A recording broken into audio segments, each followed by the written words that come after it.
Hello everyone, welcome to the channel H C R O 2026 का ये special super 50 का group start किया जा रहा है। ये हमारा पेड बैच है। इसमें 50 स्टूडेंट्स को लिया जाएगा, जिसमें आपको वीडियो लेक्चर्स, पीडीएफ, गाइडेंस और क्विजेज भी शामिल होंगी। इसमें पर्सनल गाइडेंस भी किया जाएगा, आपको कैसे तैयारी करनी है, और मेरे द्वारा लिखित रिटन नोट्स आपको प्रोवाइड कराए जाएंगे। केवल रिलेवेंट पढ़ना होगा जितना आपके एग्जाम में पूछा जाता है। तो अगर आप इंटरेस्टेड हैं तो पीसीएस वंडर टेलीग्राम चैनल से जुड़ेंगे, वहां पर आपको इसकी डिटेल उपलब्ध रहेगी और आप पेमेंट करके हमारे पेड बैच से जुड़ सकते हैं। तो आइए टास्क देखते हैं कि सुपर 50 में किस तरीके से आपका बैच संचालित होगा।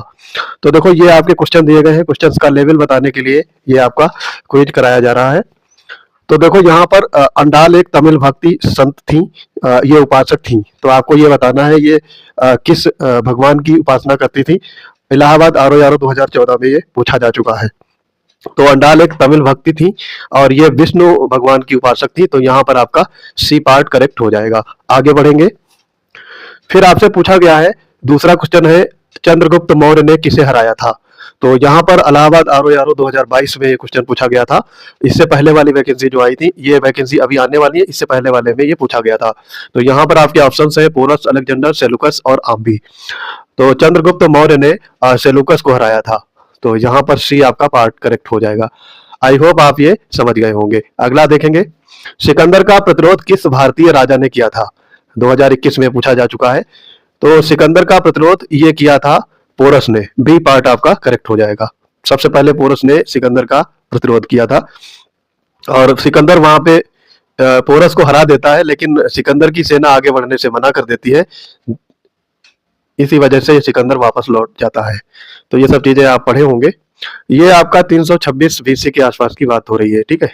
तो सिकंदर की सेना लगभग 18-19 महीने तक भारत में जो खड़ी रही थी, यानी लड़ाई लड़ रही थी। तो सिकंदर रुका था, तो पोरस उसका विरोध किया था। बी पार्ट आपका करेक्ट हो जाएगा। चौथा है आपका, निम्नलिखित में से किसको सम्राट अशोक ने अपने साम्राज्य में न्याय प्रशासन के लिए नियुक्त किया था।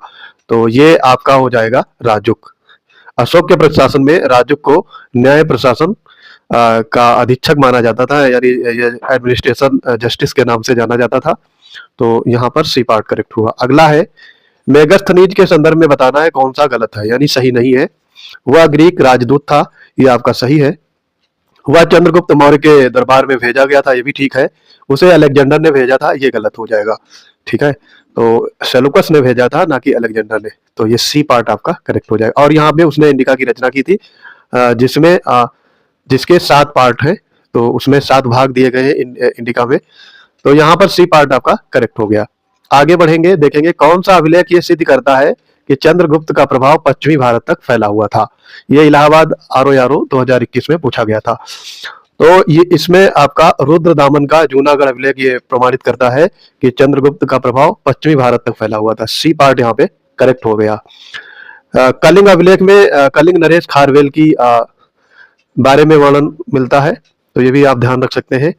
आगे है इसमें, किस मौर्य सम्राट ने स्मारकों के लिए पत्थर के प्रयोग की शुरुआत की थी। तो सबसे पहले ये स्मारक बनवाए थे अशोक ने। काहे के? पत्थर के। ये चीज आप ध्यान रखना है, ये विशेषण है यहाँ पे, पत्थर के स्मारक बनवाए थे अशोक ने। आगे इसमें है, प्राचीन भारत में सातवाहन राज्य की राजधानी के जिले को किस नाम से जाना जाता है। तो इसे कहा जाता था आहार। ए पार्ट यहाँ पे करेक्ट हो जाएगा।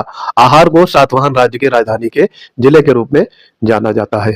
आगे बढ़ेंगे इसमें, निम्नलिखित में से कौन प्रारंभिक भारतीय इतिहास के सर्वाधिक महत्वपूर्ण शासकों में से एक चंद्रगुप्त द्वितीय की पुत्री थी। तो यहाँ पर चंद्रगुप्त द्वितीय यानी विक्रमादित्य के पुत्री का नाम पूछा गया है। कौन थी इसमें? सत्यवती गुप्त, प्रभावती गुप्त, अमरावती गुप्त या फिर कुषाण गुप्त। तो ये थी प्रभावती गुप्त। बी पार्ट आपका करेक्ट हो जाएगा। आगे है इसमें, पश्चिम प्रसिद्ध चीनी यात्री फाहियान ने किस शताब्दी में भारत की यात्रा की थी। तो फाहियान कब आया था? चंद्रगुप्त विक्रमादित्य के शासनकाल में आया था और ये 4वीं शताब्दी थी। तो यहाँ पर ए पार्ट आपका करेक्ट हो जाएगा। महाराजाधिराज की उपाधि धारण करने वाले प्रथम गुप्त शासक कौन थे? 2021 के आरओ में पूछा गया था। तो महाराजाधिराज की उपाधि धारण किए थे चंद्रगुप्त प्रथम। ए पार्ट यहाँ पे करेक्ट हो जाएगा। आगे बढ़ेंगे इसमें, आर्यभट्ट और वराहमिहिर किस कालखंड से संबंधित है। तो ये पूछा गया है किस वंश से संबंधित है। तो आर्यभट्ट और वराहमिहिर ये संबंधित थे गुप्त राजवंश से, ए पार्ट यहाँ पे करेक्ट हो जाएगा। अब आगे देखेंगे, इसमें बायोलॉजी के कुछ क्वेश्चन दिए गए हैं जो काफी इंपॉर्टेंट है, जो आपके आरओ एग्जाम में पूछे गए थे। झीलों का अध्ययन कहलाता है या कहा जाता है, तो the study of lake is called, ये कहा जाता है लिम्नोलॉजी को, ये पार्ट यहाँ पे करेक्ट हो जाएगा। आगे इसमें है, कोशिका में प्रोटीन संश्लेषण का स्थल होता है, तो कोशिका में जो प्रोटीन होती है वो संश्लेषण का स्थल क्या होता है, राइबोसोम्स, बी पार्ट आपका करेक्ट हो जाएगा। आगे है इसमें, the DNA content in double during which stage of cell division, कोशिका विभाजन की किस अवस्था के दौरान डीएनए की मात्रा दोगुनी हो जाती है, तो ये कब होती है, ये आपका इंटरफेज के दौरान होती है, डी पार्ट आपका यहाँ पे राइट हो जाएगा। आगे है, किन जीवों का अपना डीएनए और राइबोसोम होता है, which organisms have their own DNA and ribosomes, तो यहाँ पर आ जाएगा आपका क्लोरोप्लास्ट और माइटोकॉन्ड्रिया में खुद का डीएनए और राइबोसोम्स होते हैं।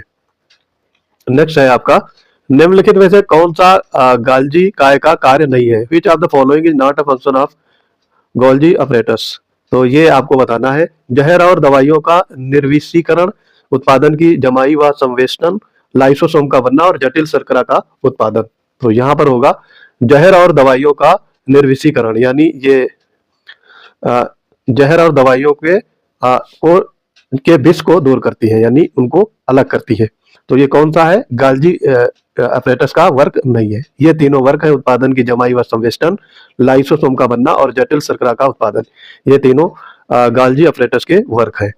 आगे इसमें देखेंगे, बायोलॉजिकल एनर्जी, जैविक ऊर्जा क्या है, डीएनए, आरएनए, एटीपी या फिर कार्बोहाइड्रेट, तो जैविक ऊर्जा होती है एटीपी, एटीपी के फॉर्म में जैविक एनर्जी स्टोर रहती है, सी पार्ट आपका यहाँ पे राइट हो जाएगा।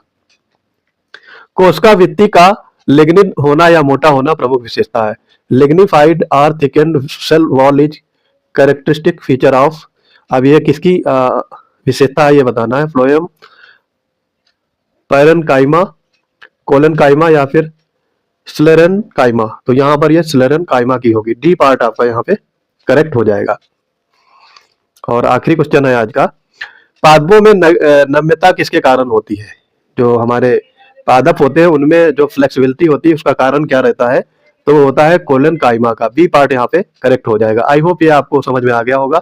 तो आपके क्वेश्चंस लेवल देखिए, ये सारे पीआईक्यू थे, तो इसी तरीके से आपके ये क्वेश्चंस कराए जाएंगे सुपर 50 बैच में। अगर आप परचेज करना चाहते हैं तो पीसीएस वंडर टेलीग्राम चैनल से जुड़ जाएंगे, वहां पर बैच की डिटेल उपलब्ध रहेगी और पेमेंट करके आप जुड़ सकते हैं।